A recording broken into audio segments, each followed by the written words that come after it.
Shalom, shalom et bienvenue une fois de plus au bout de la semaine. Nous allons continuer à parler de l'immoralité sexuelle et aujourd'hui nous allons parler des conséquences. Et lorsqu'on parle des conséquences, ça veut dire qu'il y a une action qui est menée et cette action entraîne des conséquences effectivement. La dépravation sexuelle, la fornication, l'adultère, la masturbation et tout ce que ça va, tout ce qui va avec. Lorsque cela est pratiqué par le chrétien, ça le détruit, ça le déconstruit. C'est pas bon. La perversion sexuelle aujourd'hui entraîne de graves conséquences dans la vie des uns et des autres. Je m'adresse pas seulement à ceux chrétiens qui m'écoutent, mais même à toi qui m'écoutes, qui vit dans cette dépravation sexuelle, qui couche, qui va d'homme à homme, ou alors de femme à femme, et qui pratique tout genre de choses, tout genre de pratiques dégradantes sur le plan sexuel. Ça a des conséquences. Ça a des conséquences sur notre corps. En tant qu'enfant de Dieu, ça a des conséquences. On peut être malade, femme et tout le reste, on se dégrade, on se détruit sur le plan physique. Sur le plan de l'âme, la Bible dit dans le livre de Pierre que faisons attention aux convoitises de la chair qui font la guerre à notre âme. Ça détruit.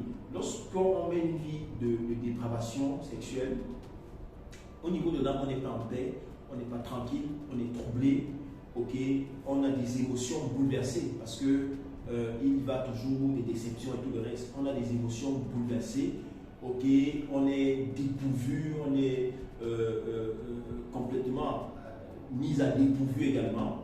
On est complètement exténué sur le plan émotionnel, sur le plan sentimental. On n'y croit plus. Et même dans le plan spirituel, on peut subir des influences. Vous savez, chaque fois qu'il y a un acte sexuel, on le dit très souvent, on le dira pas assez, il y a alliance entre les deux personnes, parce que l'acte sexuel n'est pas juste le plaisir. Le plaisir est un élément important, mais il va plus loin que ça. Dans l'acte sexuel, c'est l'âme, le corps et l'esprit qui interagissent très intimement et très profondément. Donc, il y a des alliances qui sont menées, il y a des liens qui sont établis. Et très souvent, les personnes avec qui, si nous ne la connaissons pas, si c'est que nous ne maîtrisons pas son passé, son background spirituel, ça devient compliqué parce qu'on hérite de beaucoup de choses. Ça détruit notre âme, ça déconstruit nos émotions. On n'est pas stable. Vous voyez, c'est pour cela qu'aujourd'hui, le monde est ce qu'il est. Les gens n'ont pas de repères. De plus en plus, les gens n'ont plus de repères. Les gens sont sur le plan émotionnel. Les gens n'ont plus d'identité. On se jette à tout genre de choses. Parce qu'à l'intérieur de nous, dans le cœur, peut-être qu'on ne connaît pas Jésus, ou alors qu'on connaît Jésus, mais on a cette faiblesse-là. Et on se bat avec. Jour et nuit, on se bat avec. Tout simplement parce que, comme je dis toujours, tu ne connais pas qui tu es en Christ. Parce que le jour où tu comprendras, tu auras cette révélation, cette illumination, je peux faire dire ainsi. Donc, beaucoup de choses vont changer. Donc, se bat avec cela. Et puis, la conséquence, elle est là. Un manque d'épanouissement. Même sur le plan spirituel, on a un manque d'épanouissement. On a un manque d'accomplissement. Et puis, il y a beaucoup de choses qui s'entraînent. Il y a parfois, c'est comme des portes qui sont fermées et des choses dans l'âme. On est troublé, on n'a pas de paix. Vous savez, la Bible dit que le diable est là. Il y a la culpabilité. Il y a la culpabilité qui revient, qui s'injecte dans nos pensées, dans notre esprit, surtout quand on a péché sur le plan sexuel. Et on se dit, à quoi bon? On a déjà prié, on a déjà jeûné, on a déjà, mais ça ne part pas. Et comme j'ai dit, à l'époque, moi, quand je venais de croire, j'avais l'impression que ces désirs-là, c'est du péché, ça doit partir de moi. Et puis, quand on n'est pas enseigné dans ces choses, et on s'y retrouve, malheureusement, on est dans une sphère, dans une atmosphère, on est dans une mentalité de culpabilité, on est sombre, on est comme perdu, et puis notre âme souffre, on n'est pas épanoui. Voilà les conséquences.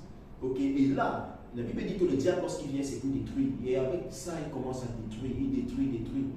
Il détruit. Et puis, si on pratique un certain nombre de choses, on laisse des portes, on pratique un certain nombre de choses sur le plan sexuel, on ouvre des portes, et l'ennemi peut influencer. Il peut influencer nos vies, il peut influencer notre écoute à Dieu, il peut influencer notre sensibilité à la voix de l'Esprit. Nous sommes influencés, notre vie est influencée par des alliances, par des liens et tout le reste. Ma prière est que tu réalises cela. Mais je voudrais te dire qu'il y a une porte, il y a une issue, tout n'est pas fini. Tu as besoin davantage de connaître Jésus, ce Jésus qui vit en toi, ce Jésus qui est mort à la croix pour toi, ce Jésus qui est là pour toi. Tu as besoin davantage de le connaître et d'avoir une révélation de ce qu'il a fait pour toi réellement. Donc, nous allons aborder cela la prochaine fois et que le Seigneur te bénisse. Shalom, merci et à bientôt.